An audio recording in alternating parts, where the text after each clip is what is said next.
I knew I was the ghost in the machine the night Owen Bradford stood up at our holiday party, raised his glass of champagne, and toasted another year of bulletproof security without once glancing in my direction. That bulletproof security was me at 3 a.m. patching zero-day vulnerabilities while my daughter called asking why I'd missed her campus visit. That was me canceling anniversary dinners to handle ransomware attempts, me monitoring threat alerts from a hospital waiting room while Emma got her appendix out.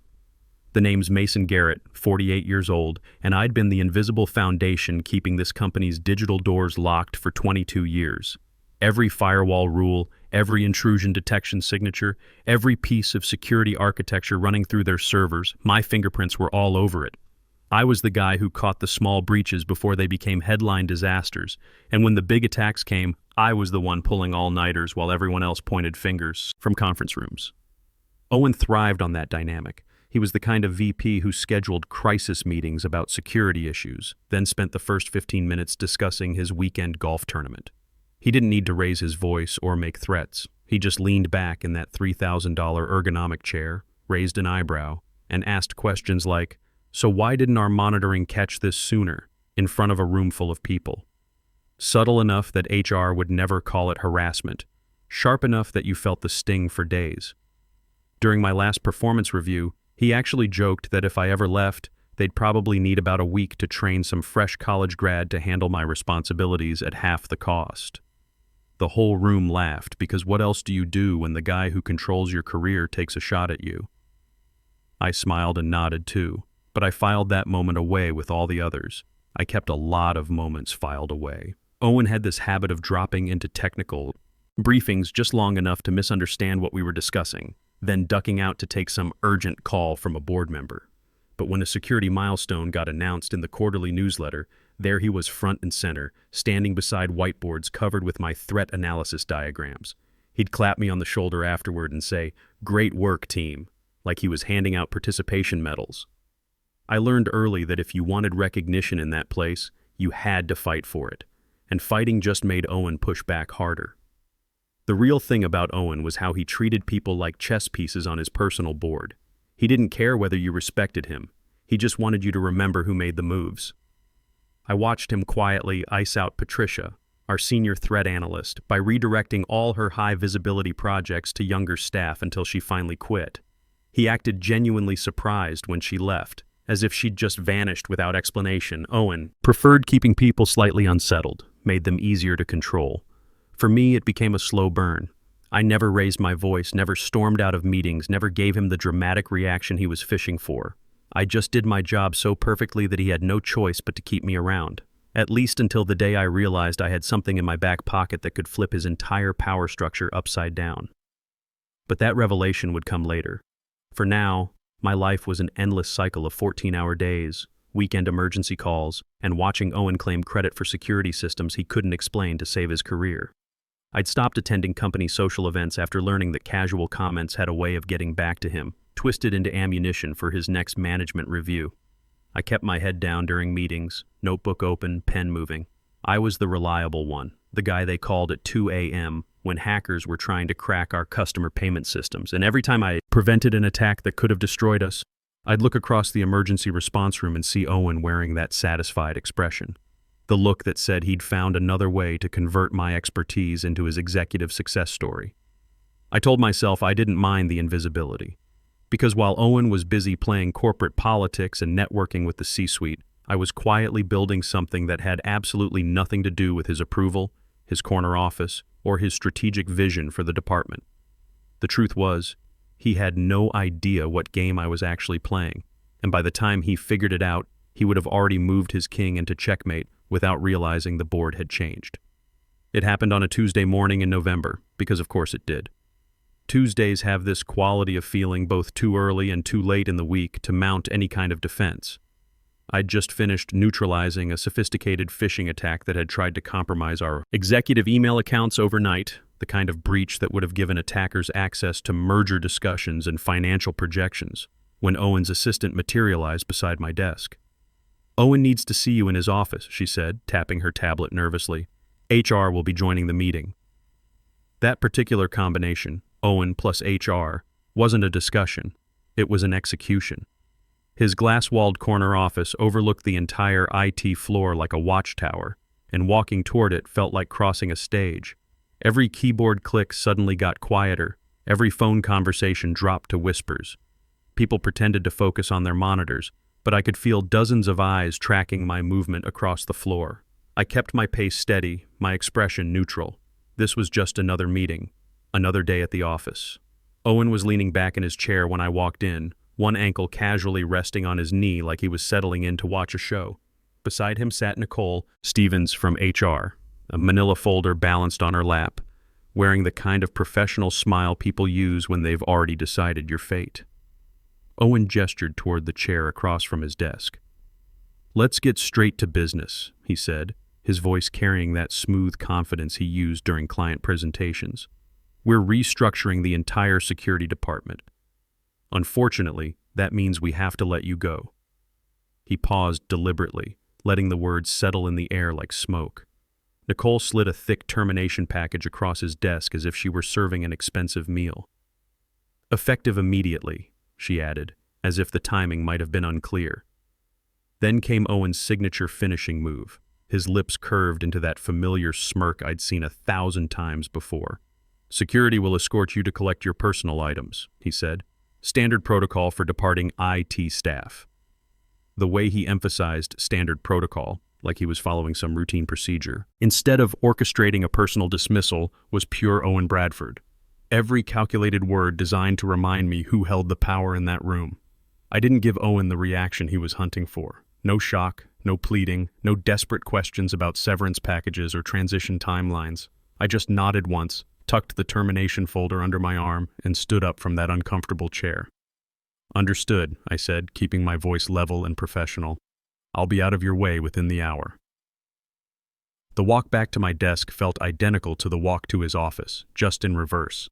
Eyes flickering up from computer screens, coworkers pretending they weren't watching the final act of a workplace drama they'd been following for months. I packed my laptop into its carrying case, pulled my security badge from my wallet, and placed it on top of my desk calendar. The sound of the zipper closing seemed louder than it should have, like the final click of a safe locking shut. Nobody said anything. No, "sorry to see you go," or "keep in touch," or even "good luck." In an office like ours, showing sympathy to someone on their way out was like painting a target on your back. I'd watched it happen to others, so I didn't take the silence personally. But inside, I wasn't hollow or panicked like Owen probably expected. I wasn't already updating my LinkedIn profile or calculating how many mortgage payments I could cover with my savings. I was thinking about the thick manila folder locked in my home office filing cabinet, stuffed with signed legal documents, attorney correspondence, and a patent certificate with my name printed in sharp black ink. The one piece of leverage that could bring down this entire company faster than Owen could schedule his next golf meeting. As I walked through the lobby carrying my box of personal items, I caught my reflection in the glass doors. I looked calm, maybe too calm. Owen thought this scene was the ending credits. He believed my story, concluded in that conference room with a termination package and a security escort. But this wasn't an ending. This was just the opening move in a game he didn't even know we were playing. 3 years before Owen's restructuring performance, I was hunched over my workbench in my garage at 1:30 a.m., cold coffee growing a film while I wrestled with a problem that had been consuming me for months. This wasn't officially part of my job description.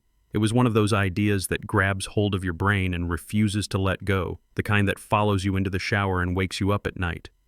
I'd been analyzing how our company handled cybersecurity incidents. Reactive, sluggish, full of blind spots that any competent hacker could exploit with basic social engineering. Traditional security models built walls around the network perimeter and trusted everything inside those walls. But modern attacks didn't respect perimeters. They came from everywhere: compromised employee devices, supply chain vulnerabilities, insider threats. What I'd been sketching out in my notebook was something revolutionary. A zero-trust security framework that treated every access request as potentially hostile until proven otherwise. Instead of building fortress walls, this system verified every user, every device, every transaction, every single time. No exceptions, no shortcuts, no assumed trust based on network location. The framework I developed was elegant in its complexity. Multiple verification layers, behavioral analysis, real-time threat assessment, automated response protocols. It could cut our vulnerability window from hours to minutes and make us nearly immune to the ransomware attacks that were crippling companies across our industry. When I finally got the prototype working, I sat back and stared at the output logs for about 15 minutes. The system was clean, efficient, and probably 5 years ahead of anything else in the cybersecurity market. It felt like discovering a secret passage through a maze while everyone else was still lost at the entrance. I understood exactly what I'd created. More importantly, I knew it didn't belong to the company. I'd developed every algorithm on my own time, using my own equipment, with zero company resources or intellectual property. It wasn't theirs by any legal definition. It was mine. A week later, I filed a provisional patent application in my name only. I didn't mention it to Owen, didn't discuss it with anyone in the legal department.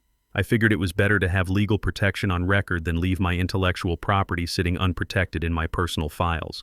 A provisional patent works like planting a flag. You have exactly 1 year to decide whether you want to convert it into a full utility patent. Most inventors never bother with the conversion unless they're planning to commercialize their idea or license it to someone else. At the time, I wasn't planning anything specific. I just wanted insurance. Then our company got hit. March 15th, 2023, 4:47 a.m. My phone erupted with security alerts that pulled me out of deep sleep like a fire alarm. Someone had penetrated our network defenses and was attempting to encrypt critical financial databases. 18 million customer payment records, transaction histories, social security numbers, everything that would either destroy us if it leaked or cost us $75 million in ransom payments if it got locked down. I was dressed and driving to the office before I'd fully processed the scope of the attack. By the time I arrived, half the IT department was standing around looking helpless. Our standard security protocols were useless against this level of sophistication. The attack was too coordinated, too fast, too smart. That's when I made the decision to implement my Zero Trust framework without asking permission, without committee approval, without Owen's signature on any authorization forms. I just loaded up my system and watched it work its magic. Within 4 hours, we'd identified the breach vector, isolated every compromised system, and locked down the entire network. The attackers managed to encrypt exactly 0 files and steal exactly 0 customer records. My framework had stopped a catastrophic data breach that would have made national headlines and probably ended several careers. I'd saved the company $75 million in direct costs and immeasurable damage to our reputation. The board never learned how close we'd come to disaster because Owen made sure the incident report was buried in technical jargon they'd never bother reading. And Owen claimed full credit for the innovative security response that had prevented a major cyber incident. He received a $35,000 performance bonus and a company-wide email praising his leadership during the crisis. I got a standard good work email and returned to my regular responsibilities like nothing had happened. But here's what Owen didn't realize and what gave me a quiet sense of strategic satisfaction every time I saw him strutting through the office. That provisional patent was still active, time-stamped, and legally bulletproof. All it needed was the right moment to be converted into a full utility patent with my name as the sole inventor. And when that moment arrived, I wouldn't just be holding a card Owen didn't know existed. I'd be holding the card that could remove him from the game entirely. The company had been using my Zero Trust architecture in production for 18 months without legal authorization, without licensing agreements, without even acknowledging where the technology had originated. Every day they operated that system, they were building their dependence on intellectual property they didn't own. Owen thought he was building his legacy. I knew he was constructing his own trap. About 8 months before Owen's restructuring surprise, I was sitting across from Liam Foster in a cramped law office downtown, the kind of place with filing cabinets that predated the internet and coffee that could strip paint. Liam was an intellectual property attorney I'd worked with years earlier on a consulting project. The kind of lawyer who could dissect patent applications like a surgeon reading x-rays. I slid a thick folder across his scratched wooden desk. "It's time," I said. He didn't need clarification.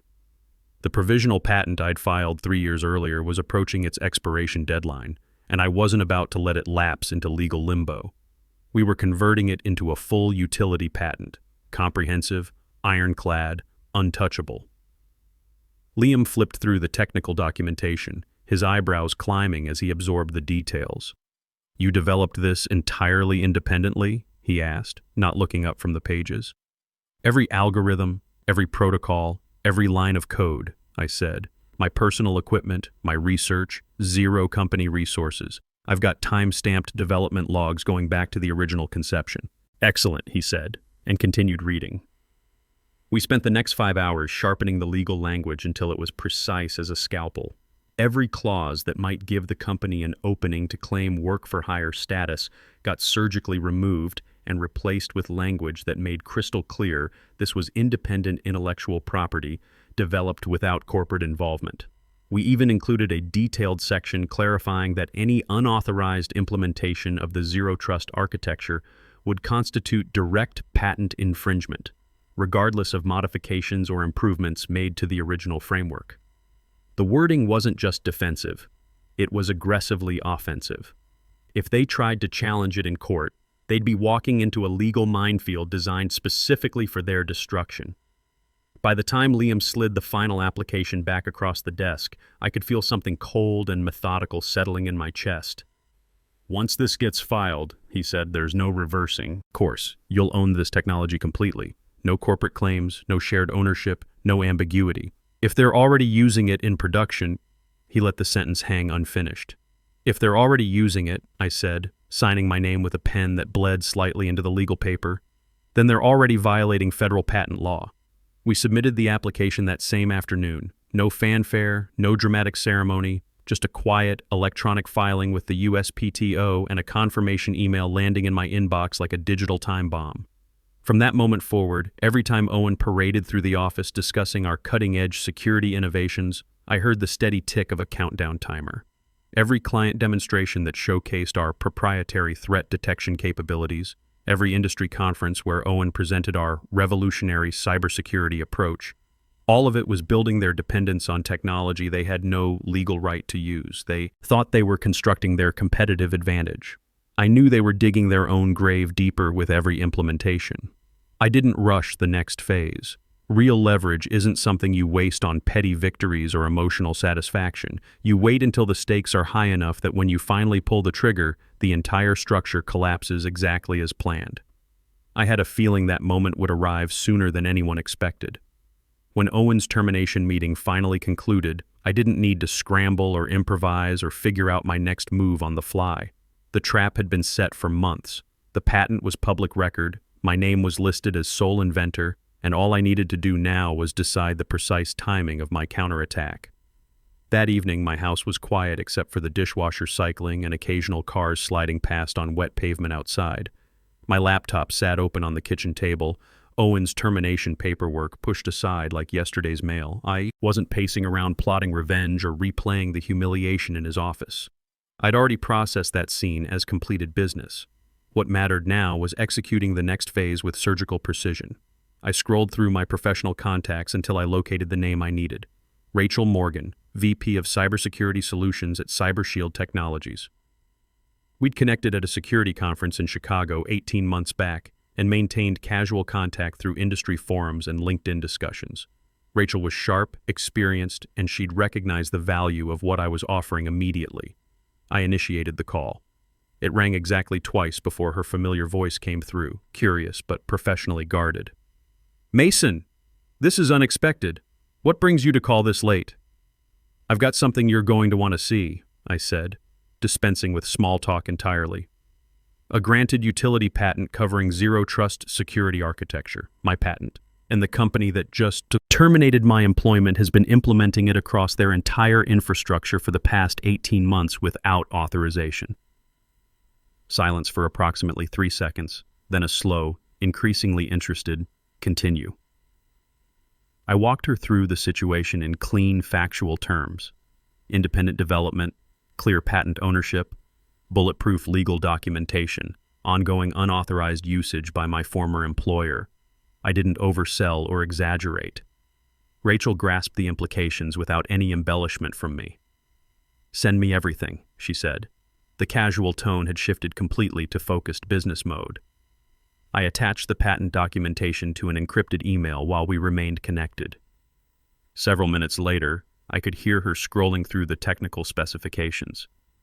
"This framework is comprehensive," she said, partly to herself. And they've been running this across their core business operations?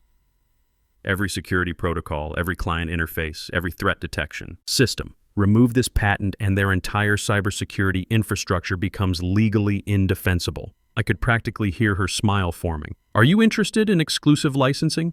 Exclusively and immediately. From that point, our conversation became purely transactional. We discussed licensing fees, exclusivity periods, implementation timelines, non-disclosure requirements.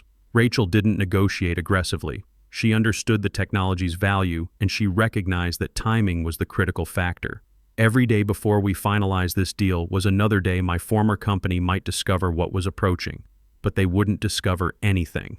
They'd be too busy celebrating their successful cost-cutting measures and congratulating themselves for eliminating expensive senior staff. By the time we disconnected, it was approaching 1 a.m. Email threads with Rachel's legal department were already generating, timestamps accumulating like poker chips on a winning hand. They were moving with impressive speed, faster than I'd dared hope. I closed my laptop and leaned back in my kitchen chair, staring at the ceiling for several long moments. I didn't feel triumphant or vindicated or even particularly emotional. I felt focused and methodical, like I'd just positioned the final piece on a chessboard and knew with mathematical certainty that the opposing king had no possible moves remaining. Revenge, I'd learned during 22 years in corporate environments, wasn't about dramatic confrontations or explosive arguments. It was about precision timing, careful preparation, and taking your shot only when you were absolutely certain it would hit exactly where you aimed. That call to Rachel Morgan, that was my shot. And by tomorrow morning, the first shockwaves would begin traveling through the foundation of Owen's glass office tower. Rachel's legal team operated like they were defusing an active bomb. By 9:30 a.m. the next morning, her corporate attorneys had analyzed every clause, every timestamp, every piece of supporting documentation I'd provided. The verdict came back exactly as I'd anticipated. The patent was legally bulletproof. No gray areas, no loopholes for my former company to exploit. We arranged a video conference, Rachel calling from her downtown office, me sitting at my kitchen table with coffee, and Emma's latest college expense breakdown spread beside my laptop. "We'll take the exclusive license," she said without any preliminary negotiation. "Full term, immediate implementation starting today. Your first payment will be in your account within 48 hours. It was almost anticlimactic in its efficiency. No extended haggling over percentages, no lawyer speak about contingencies or escape clauses. They recognized this technology was worth significantly more than they were paying, but they also understood that speed was the most valuable currency in this transaction. Every hour between now and public announcement was borrowed time for my former company's peace of mind. Within 90 minutes, licensing contracts were sitting in my email inbox. I reviewed them carefully, not because I doubted Rachel's integrity, but because this signature would transform everything from theoretical strategy to irreversible reality. I signed the documents electronically and returned them without ceremony. Rachel called me back 20 minutes later. "Press release goes live this afternoon. We're hitting every major industry publication simultaneously." I could already visualize the cascade effect. Some junior analyst in my old company's communications department spotting the headline, forwarding it up the management chain until it detonated on the CTO's desk like a piece of live ordnance. By the time Owen saw the announcement, the countdown would already be in its final seconds. The press release launched at 1:42 p.m. with surgical precision. Clean headline, devastating implications. CyberShield Technologies acquires exclusive rights to revolutionary zero-trust security framework. Within minutes, the story was propagating through every relevant channel. Industry trade publications grabbed it first, followed by technology blogs and mainstream business media. By 2:15 p.m., the headline was spreading across LinkedIn like digital wildfire, each share accompanied by pointed speculation. Isn't this the same architecture company X has been promoting? Wonder how this affects their competitive positioning. The stock market didn't wait for official clarification. By 2:45 p.m., my former company's share price had dropped 9% and was continuing to slide. Someone in their investor relations department was already drafting damage control statements filled with phrases like minimal operational disruption and comprehensive contingency planning. I remained at my kitchen table, reading the press release for the 6th time. My name appeared prominently in the patent documentation section. Not in the headline where it might seem vindictive, but right where it belonged in the legal specifics. Every cybersecurity professional in our industry knew Mason Garrett's reputation. Everyone at my old company definitely knew who had just pulled the rug out from under them. The fact that I wasn't making public statements or giving interviews would drive Owen absolutely insane. He'd be desperate to understand what I'd told CyberShield, how much they'd paid me, whether I'd been planning this betrayal from the beginning. The truth was elegant in its simplicity. I hadn't stolen company property, violated any agreements, or broken a single regulation. I'd simply exercised legal rights I'd secured years earlier and waited for the optimal moment to deploy them. Somewhere in his glass corner office, Owen was probably reading the same press release for the 20th time, watching his innovative security leadership transform into a patent infringement catastrophe. And somewhere else, in that building, phones were ringing with increasingly urgent questions from board members, investors, and business journalists who could smell a major story developing. All I had to do was sit back, finish my coffee, and watch the chain reaction unfold exactly as I'd designed it.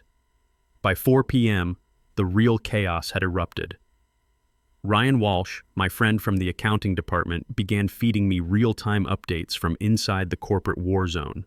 First message: emergency board meeting. Owen's been locked in the conference room for 2 hours. Second message: you can hear shouting through the walls from the reception area.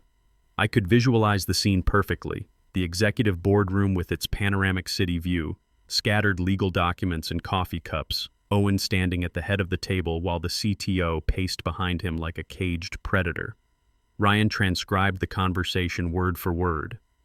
"What I cannot comprehend, Owen," the CTO was saying, "is how your name appears on a patent that's now exclusively licensed to our primary competitor."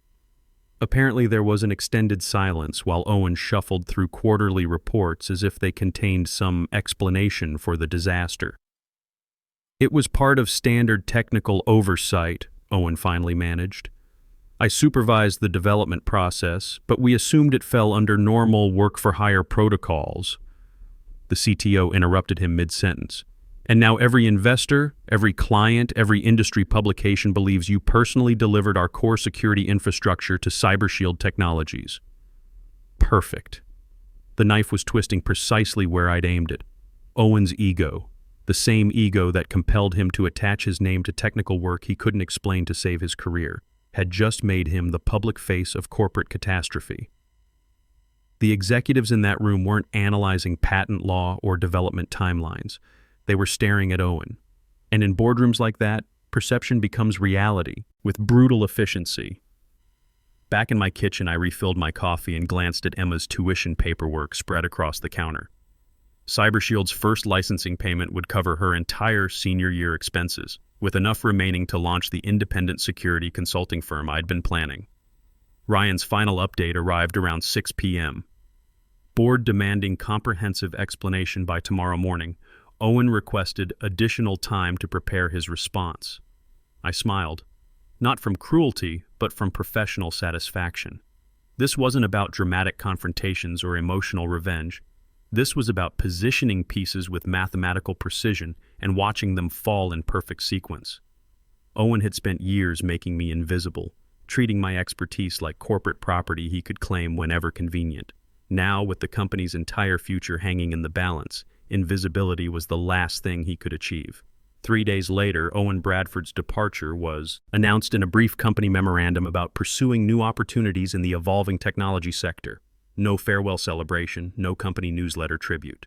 Just a quiet exit and a security badge left on an empty desk. Meanwhile, CyberShield's stock price jumped 14% on news of their strategic security acquisition, and Mason Garrett Security Solutions had signed its first 6 Fortune 500 consulting contracts before I'd even finished setting up the office space. 22 years of invisible expertise had finally received the recognition it deserved, along with the financial independence to ensure I'd never be invisible again. Emma's education was secured, my retirement planning was back on track, and every morning I woke up in a world where my knowledge was valued rather than exploited. Sometimes the best revenge isn't dramatic at all. Sometimes it's just making sure the right person's name appears on the right documents at exactly the right moment. And sometimes, if you're patient enough and precise enough, you can turn being underestimated into the most powerful weapon in your arsenal. In a world that mistakes visibility for value, the quiet expert who documents their work holds the ultimate trump card. Your most overlooked contribution today might become your most powerful leverage tomorrow, but only if you have the foresight to protect it.